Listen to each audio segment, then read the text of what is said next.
Bonjour. Aujourd'hui, abordons la notion de charbon. Cette énergie non renouvelable fut longtemps exploitée en Lorraine, la dernière mine ayant fermé en 2004. Alors, quelle est son origine et comment s'est-il formé? Si l'on regarde un affleurement de charbon, on peut voir cette roche se disposer sous forme de couches horizontales de couleur sombre, donc riche en matière organique.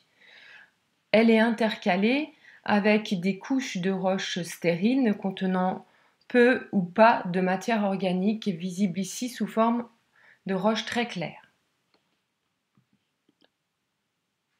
Alors, la formation du charbon date d'il y a 300 millions d'années. Elle s'est déroulée dans des zones à forte productivité primaire, c'est-à-dire où les végétaux y étaient abondants. Lorsque les végétaux meurent, la matière organique morte est accumulée au sol, sur place, ce qui va former un sédiment riche en matière organique. La proximité d'une étendue d'eau permet de recouvrir rapidement cette matière organique avec des sédiments, formant une roche imperméable au-dessus de la couche contenant la matière organique. Donc, couche contenant la matière organique et une couche de roche imperméable. Donc, la matière organique se retrouve ainsi isolée de l'atmosphère ambiante et notamment du dioxygène. Elle va donc pouvoir échapper à la décomposition.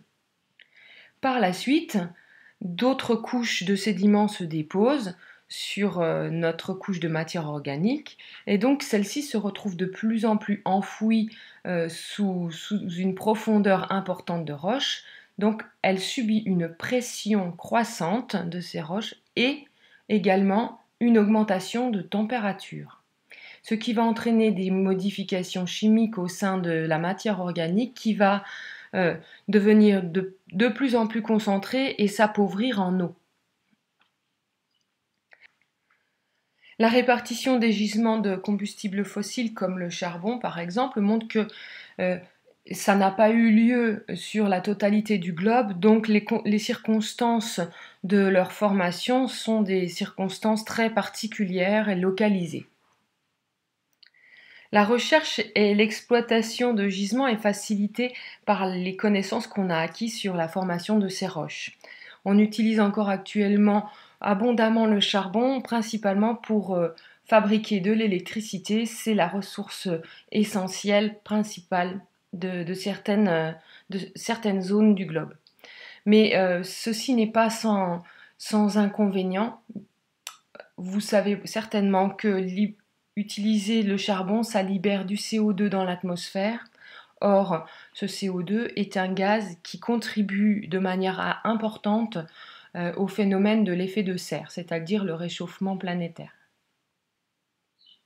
À l'époque où le charbon s'est formé, c'est-à-dire au Carbonifère, il y a 300 millions d'années, la forêt tropicale était bien différente de celle actuelle.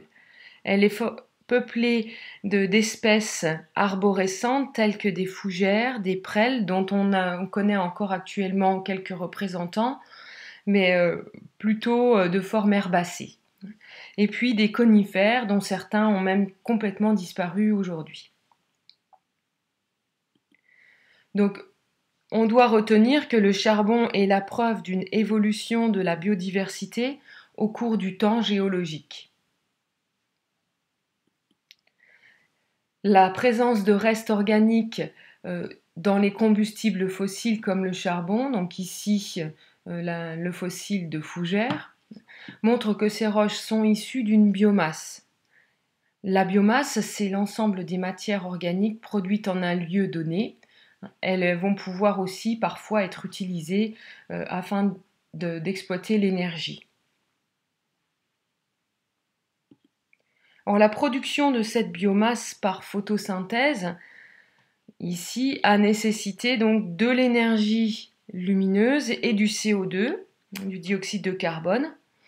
Donc, ce qui signifie que utiliser cette énergie combustible, c'est libérer une énergie solaire qui a été emmagasinée dans le passé, il y a des millions d'années, et libérer du CO2 atmosphérique provenant également de l'atmosphère d'il y a des millions d'années.